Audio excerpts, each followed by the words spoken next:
환상보증을 초과하는 임차인의 계약갱신 방법과 그 기간은 얼마냐. 이게 참 보면 이제 그 환상보증 초과되는 사람이 묵시적갱신이 인정이 되느냐 안 되느냐 이 부분이 참 문제가 있더라고. 참 보면 두 가지 측면에서 우리가 그 살펴봐야 되는데, 우리가 지금 이제 그 2018년 11월 16일부터 새로 계약한 거라든가 갱신된 임대차는 10년의 계약 기간 보호를 받을 수 있죠. 그리고 종전에 지금 2018년 11월 16일 이전이면 15일 이제 그 이전에 이렇게 작성됐던 종전 임대차 같은 경우는 갱신된 임대차에 대해서만 그 10년을 보호하는, 갱신된 임대차라는 건 이런 겁니다. 그 5년 사이, 종전에는 5년 동안 계약 이 환산보증 범위 내에 있으나 초과되는 인사는 모두가 다 5년 동안 계약갱신 요건이 보호를 받을 수가 있었죠.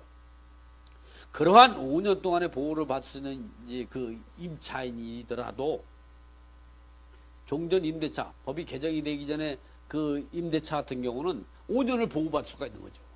그래서 2018년 11월 16일부터 계약한 이 사람만 계약갱신 요건 10년을 보호를 받을 수 있다, 이렇게 했다면 종전 임대차는 5년으로 보호받고 끝나는 거죠. 그러나 법에는 부칙 제2조에 상업업 임대차법 부칙 제2조에 이런 내용을 뒀습니다. 새로 계약을 하거나 2018년 11월 16일부터 새로 계약을 하거나 갱신된 임대차에 대해서 계약갱신 요건을 10년 동안 보호를 받을 수 있도록 이 법이 개정이 된 거죠. 그래서 그 시행이 2018년 11월 16일 날. 그러면 갱신된 임대차를 어떻게 볼 것이냐, 이런 거죠.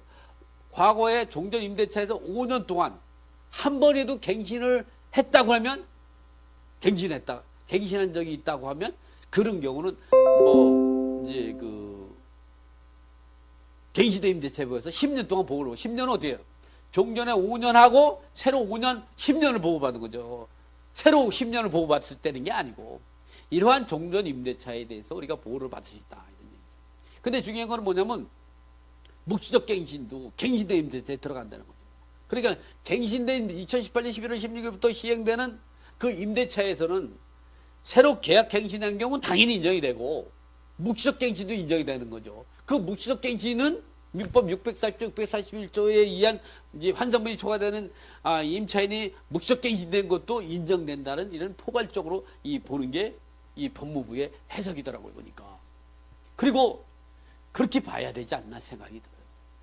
그렇지 않으면 다툼이 생기죠. 갱신된 임대차가 묵시적 갱신인데 상가 건물 임대차 보호에서 인정이 되는 묵시적 갱신은 인정이 되고, 민법 640조, 641조 갱신된 임대차는 인정이 안 되고, 이건 다툼이 많이 생기죠.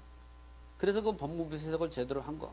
이번에는 이제 보면 이제 그러면 우리가 이럴 때 계약갱신 요건이 그러면 어떻게 되냐? 예를 들어 종전에 갱신된 임대차 같은 경우는 한 번이라 되니까, 그런 경우는 이제 보면 이제 그 이게 계약갱신 요구권을 10년으로 보호를 받는 거, 보호를 받을 수 있는 그 기간을 보호를 받을 수 있는 갱신된 임대차에 대한 내용은 묵시적 갱신도 인정이 돼요. 환산분 초과되는 사람까지. 그러나 문제는 뭐냐면 10년 동안 계약갱신을 요구할 수 있는데 이거 했는데도 본인이 계약갱신을 요구 안 해가지고 묵시적 갱신이 됐다. 그러면 민법 640조, 640조에 의한 묵시적 갱신이 돼서 언제든지 임대인과 임차인은 계약을 갱신할 수 있다. 상가임대차법의 보호를 받는 묵시적 갱신이 인정이 되는 게 아니죠. 그래서 여러분이 이 계약갱신을 요구할 수 있는 10년 동안 요구할 수 있는 거는 묵시적 인정이 되는 경우가 안 된다. 묵시적 갱신, 환산분이 초과되는 사람이 묵시적 갱신이 되면 민법상 묵시적 갱신이 돼가지고 상가용문 임대차 법의 보호를 못 받는 게 있기 때문에 언제든지 임대인과 임차인이 계약을 해지할 수 있고, 임대인이 계약을 해지하면 6개월 있다 계약을, 임차인이 계약을 해지하면, 해지권을 행사하면 한 달 있다가 계약이 해지 흐르기 생긴다. 그러나 이거랑 우리가 조심해야 될 게 2018년 11월 16일부터 새로 계약을 체결한 사람이 계약갱신 10년을 보호를 받는 거랑 갱신된 임대차로서의 임차인이 보호를 받는 거에는 환상보증이 초과되더라도 묵시적 갱신이 인정이 된다. 그때 묵시적 갱신은 환상이 초과되는 경우 묵시적이 인정이 안 된다고 그랬죠.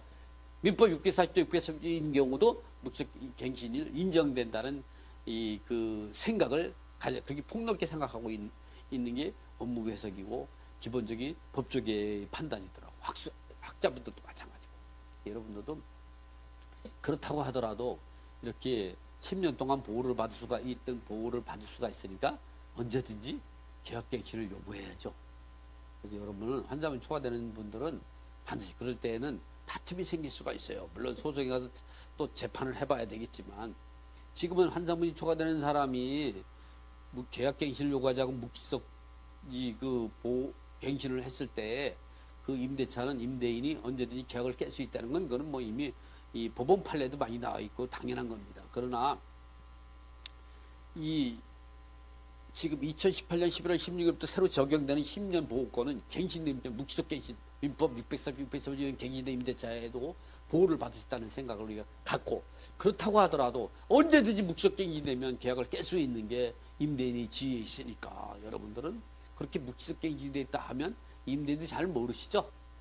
찾아가서 이제 좋은 게 만나서 뭐 명절 때라든가 좋은 날이 있겠죠?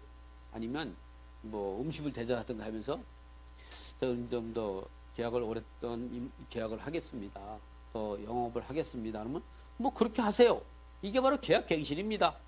그런 걸 녹음을 해내죠. 내가 언제 그랬습니까? 이게 또 화장실 갈 때하고 나올 때가 다르죠. 이렇게 이제 환자보증을 초과하는 임차인이 계약갱신 방법과 보호기간은 어떻게 되는가? 앞으로는 10년입니다. 10년 보호를 받을 때는 2018년 11월 16일 이후에 계약했던 데라든가 갱신된 임대차다. 그 갱신된 임대차는 환산보증 범위 내에 있는 사람은 당연히 뭐 계약갱신하고 묵식갱신 인정이 되는 거고 환산보증 초과되는 사람은 계약갱신만 인정이 되고 묵식갱신은 인정이 안 되고 민법 640조 640조 묵식갱신 인정이 되는데 그럴 때는 언제든지 임대 계약이 하지만 이 10년 이상의 보호를 받는 갱신된 임대차는 그러한 민법 640조 641조에 의한 묵식갱신을 이 보호를 받을 수 있다. 그렇다고 해도 그 보호를 받는다고 해도 보호를 받는 지위는 민법상 묵식갱신에 의해서 연장이 되는 거고 그럴 때는 자기의 권리를 확실하게 하기 위해서는 계약갱신하기 위해서 그런 조용하게 방문하든가 아니면 전화를 걸어서 정중하게 선생님, 임대인님, 저는 장사를 그동안에 오랫동안 하게 해서 이제 감사합니다. 그래서 제가 요번에 연말도 되고 그래서 조용하게 이제 택배로 선물 하나 보냈습니다. 오늘 감사하고요. 내년에도 계속 영업을 하겠습니다. 그리고 앞으로도 한 몇 년 동안 더 영업을 하도록 좀 돌봐주시면 감사하겠습니다. 그러면 근데 그렇게 하세요. 이게 바로 계약갱신입니다. 계약갱신 이렇게 하면 여러분은 10년 동안 보호를 받습니다. 오늘은 이거로 마치겠습니다.